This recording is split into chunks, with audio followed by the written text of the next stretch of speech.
ताना डोलना क्षेत्र के पास रेलवे ट्रैक पर बकरियां चराते हुए एक आदमी चला जा रहा था। ट्रैक के दोनों ओर झाड़ जंगल की वजह से हुए आदमी लगभग हर दिन इसी ट्रैक के पास अपनी बकरियां चराने के लिए आता था। लेकिन उस दिन उसने कुछ ऐसा देखा जिससे उसकी रूह कांप गई। रेलवे ट्रैक पर एक व्यक्ति की लाश पड़ी थी। उस लाश की स्थिति इतनी भयंकर थी जिसे देखकर उसका दिल दहशत से भर गया था। उस लाश का ना तो सिर था और ना ही दोनों हाथों की हथेलियां। यह देखकर बकरियां चराता हुआ यह शख्स अपनी बकरियां उसी ट्रैक पर छोड़कर सीधा अपने घर की ओर भागा। उस लाश को देखकर वह इतना डर गया था कि उसके गले से आवाज तक नहीं निकल रही थी।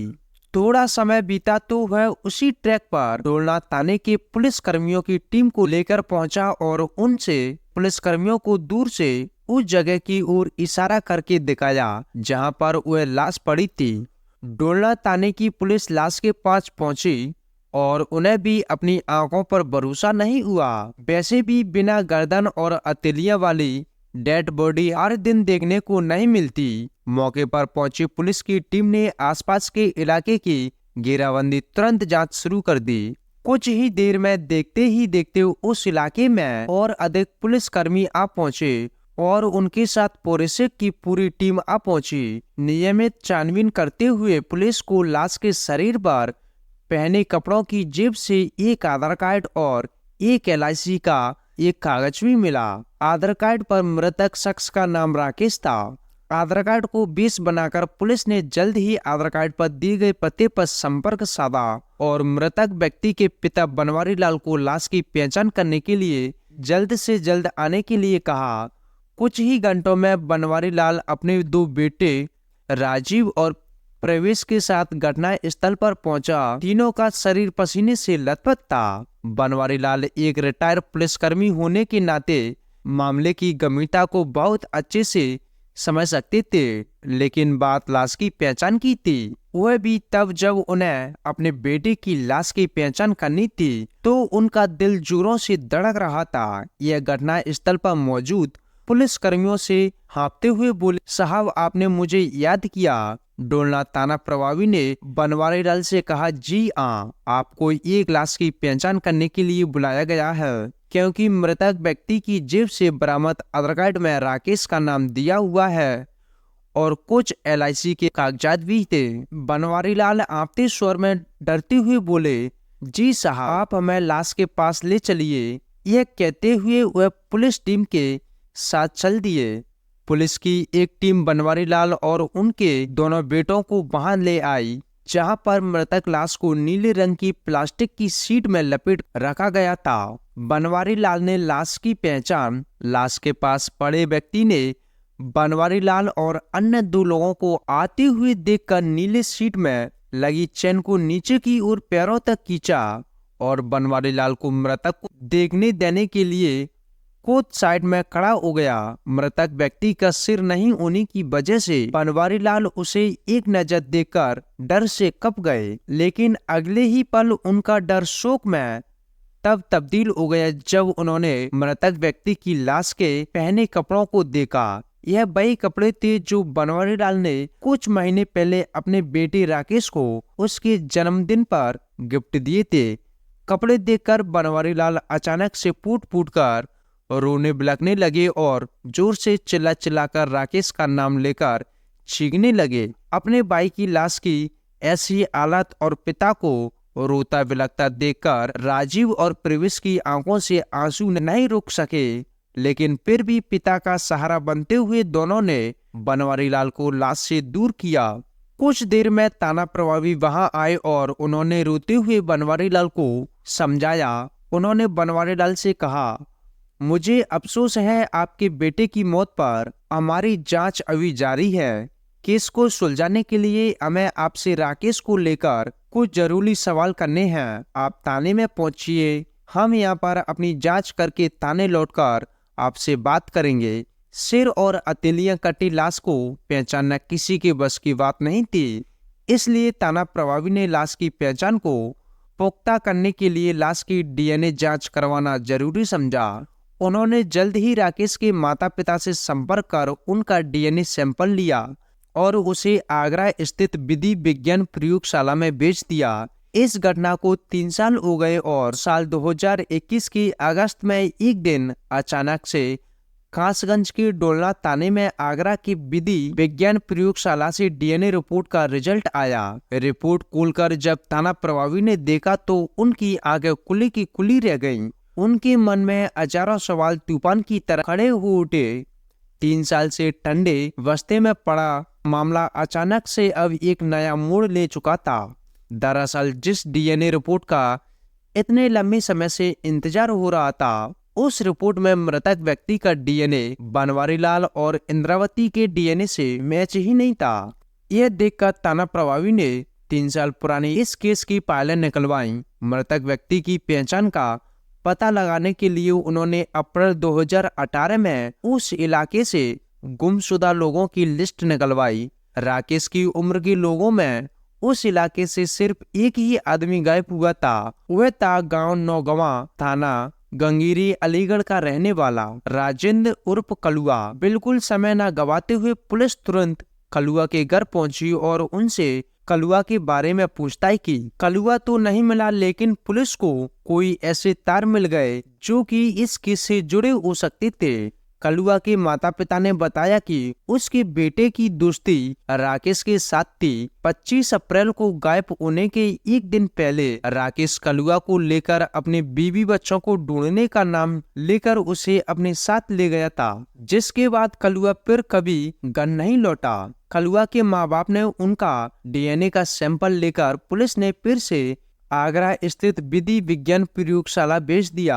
इस बार डीएनए की रिपोर्ट जल्द ही आ गई थी। रिपोर्ट से यह साफ हो गया था कि 3 साल पहले रेलवे ट्रैक पर मरने वाला व्यक्ति राकेश नहीं था, बल्कि राजेंद्र उर्फ कलुआ था, क्योंकि डीएनए के सैंपल कलुआ के माँ बाप से मिल गए थे।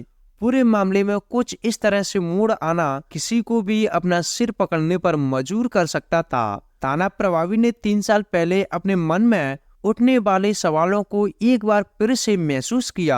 उन्होंने अचानक से यह सवाल याद आया कि सिर कटी लाश को देखकर बनवारीलाल ने एक पल में कैसे पहचान लिया कि यह उनके बेटे की लाश थी। कलुआ से किसकी कैसी दुश्मनी हो सकती थी। इसी के अलावा इसी तरह के और भी कई सवाल थाना प्रभावी की मन में उठने लगे थे। इन सभी सवालों को ढूंढने के लिए पुलिस की टीम ने तुरंत से काम करना शुरू कर दिया।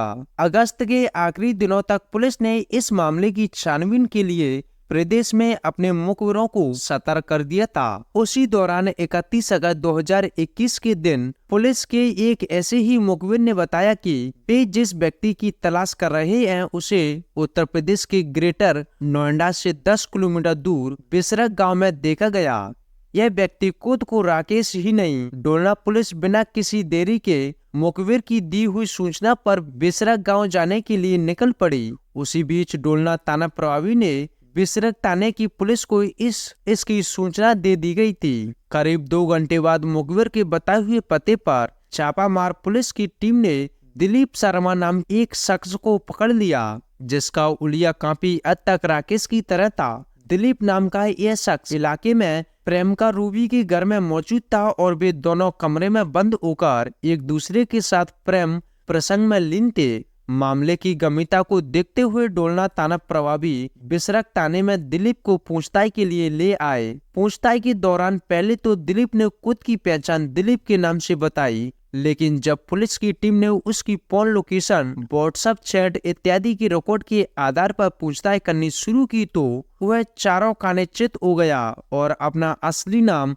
राकेश बताते हुए पुलिस के सामने अपना गुनाह कबूल कर लिया। उसने सिर्फ अपने दोस्त कलुआ की हत्या नहीं बल्कि अपनी पत्नी और 2 बच्चों की हत्या का जुर्म भी कबूल कर लिया, जिसे सुनकर सबकी आंखें खुली की खुली रह गईं। इस शातिर कातिल के कत्ल की कहानी सुनकर किसी की भी रूह कांप जाएगी। गंगगिरी अलीगढ़ का रहने वाला राकेश ग्रेटर नोएडा में एक डायग्नोसिस सेंटर में लैब टेक्नीशियन था। वह अपने छोटे से परिवार, जिसमें उसकी पत्नी रितनेश, 3 साल की बेटी अवनी और 1.5 साल के बेटे अर्पित के साथ ग्रेटर नोएडा से 10 किलोमीटर दूर छिपियाना गांव की पंचविहार कॉलोनी में रहता था। यह उसका अपना घर था। उसके छोटे से परिवार में खुशियों की कोई कमी नहीं थी, लेकिन राकेश अपने शादीशुदा जीवन से खुश नहीं था। राकेश की शादी साल 2012 में उत्तर प्रदेश के एटा की रहने वाली रत्नेश से हुई थी, लेकिन यह शादी उसने अपने परिवार के दबाव में की थी। दरअसल राकेश बिसरक गांव की रहने वाली रूबी को अपनी शादी से पहले से प्यार करता था। दोनों किसी समय में साथ पढ़ते थे, लेकिन परिवार की जिम्मेदारियों के बोझ की वजह से उसने पहले प्राइवेट इंडस्ट्री से लैब टेक्नीशियन का कोर्स किया और ग्रेटर नोएडा में लैब करने लगा। परिवार के दबाव में उसने रत्नेश से शादी तो कर ली थी, लेकिन रूबी के साथ उसका प्रेम संबंध खत्म नहीं हुआ, बल्कि वक्त के साथ उसका प्यार परवान चढ़ता गया। इसी दौरान रूबी की उत्तर प्रदेश में कांस्टेबल की नौकरी लग गई। राकेश के रत्नेश के साथ बच्चे भी हो गए, पहले अवनी फिर अगले साल अर्पित। अपने परिवार में इतना उलझा हुआ होने के बावजूद वह रूबी से मिलने के लिए निकाल लिया करता था। रूबी और राकेश अक्सर व्हाट्सएप के जरिए अश्लील चैट भी किया करते थे, जिससे राकेश के मन में रूबी के लिए प्यार का तूफान उमड़ पड़ा। साल 2018 की वैलेंटाइन डे के दिन जब राकेश इसी तरह से रूबी के साथ व्हाट्सएप पर सेक्स चैट में लीन था, तो उसकी पत्नी रत्नेश ने राकेश को पीछे से रंगे हाथों पकड़ लिया। उस दिन राकेश और रत्नेश का खूब झगड़ा भी हुआ। दोनों के बीच झगड़ा अपने चरम पर पहुंच चुका था और राकेश ने अपना आपा खो दिया। राकेश ने आव देखा ना भाव देखा, रत्नेश पर लोहे की रॉड से वार कर उसका सिर फाड़ दिया।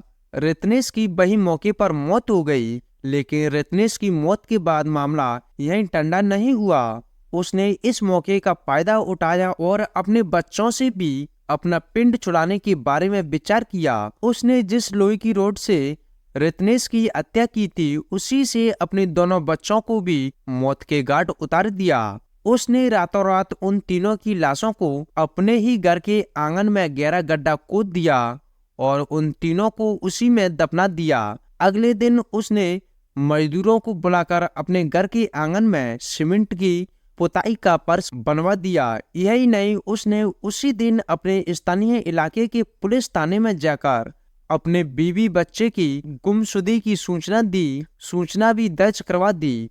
और यह सब उसने अकेले नहीं किया, बल्कि अपनी प्रेमिका कांस्टेबल रूबी के दिए प्लान के अनुसार किया। कुछ दिनों बाद जब रत्नेश के मायके से राकेश को फोन आने लगे, तो पहले तो राकेश उनकी बात यूं टालता रहा, लेकिन जब मायके वालों की तरफ से जोर पड़ता गया तो उसने अपनी प्रेमिका रूबी को यह बात बताई। रूबी ने इससे बचने के लिए एक और प्लान सुझाया, जिसको सफल बनाने के लिए राकेश को एक और कत्ल करना था, जो कि उसी की उम्र और कद-काठी का होना चाहिए था। इसके लिए उसने अपने गांव के बचपन के दोस्त राजेंद्र उर्फ कलुआ को चुना। वह अगले दिन गांव जाकर अपनी बीवी बच्चों की तलाश करने के बहाने अपने साथ कलुआ को लेकर निकल गया। उसने कलुआ को रास्ते में दारू भी पिलाई और खाना भी खिलाया। जब भी रेलवे ट्रैक के पास सुनसान इलाके में पहुंची, तो राकेश ने मौका देखकर पहले से जंगल में छिपा कर रखे गढ़ से कलुआ पर प्रहार कर दिया। कलुआ राकेश के पहले ही हमले को नहीं सह पाया और बेहाल होकर नीचे गिर पड़ा। राकेश ने मौके का फायदा उठाकर कलुआ पर इतने वार कर दिए कि उसकी जान वहीं पर ही निकल गई। राकेश ने उसके बाद कलुआ का सिर और हाथ के पंजे काट दिए ताकि लाश पहचान ना हो सके। अपने इस काले कत्ल की दास्तान में उसने अपने घर वालों को भी शामिल किया। राकेश ने अपने घर वालों को लालच दिया कि अगर उसकी शादी रूबी से हो गई तो मोटा पैसा दहेज में मिलेगा। उसने लाश की पहचान करने के लिए अपने पिता को राजी कर लिया, जिसके बाद यह सारी कहानी शुरू हुई। इस बीच राकेश ने अपनी पहचान छुपाने के लिए एक फर्जी आधार कार्ड भी बनवा लिया, जिसमें उसने अपना नाम दिलीप शर्मा रखा। रूबी की मदद से उसने प्राइवेट अस्पताल से कुछ दिनों में ही कई बार जाकर अपने नाक की प्लास्टिक सर्जरी भी करवाई, लेकिन अंत में वह पकड़ा ही गया। पकड़े जाने के बाद पुलिस ने राकेश की निशानदेही पर पंच बिहार कॉलोनी में उसके घर के आंगन में गड्ढा खुदवा कर उसकी पत्नी और दोनों बच्चों के कंकाल और लोहे की रॉड को बरामद कर लिया, जिससे उसने अपने परिवार का खात्मा कर दिया था। उसके बाद राकेश को साथ लेकर रेलवे ट्रैक के पास उस जगह पर छापा मारा जहां पर उसने कलुआ का कत्ल का गड़ासा छिपाया था। पुलिस ने इस पूरे मामले में अभी तक कुल 6 आरोपियों को गिरफ्तार कर लिया, जिसमें राकेश, उसकी प्रेमिका रूबी, पिता बनवारी लाल, माता इंद्रावती व दोनों भाई राजीव और प्रवीष शामिल हैं। वे सभी फिलहाल जेल की सलाखों के पीछे हैं।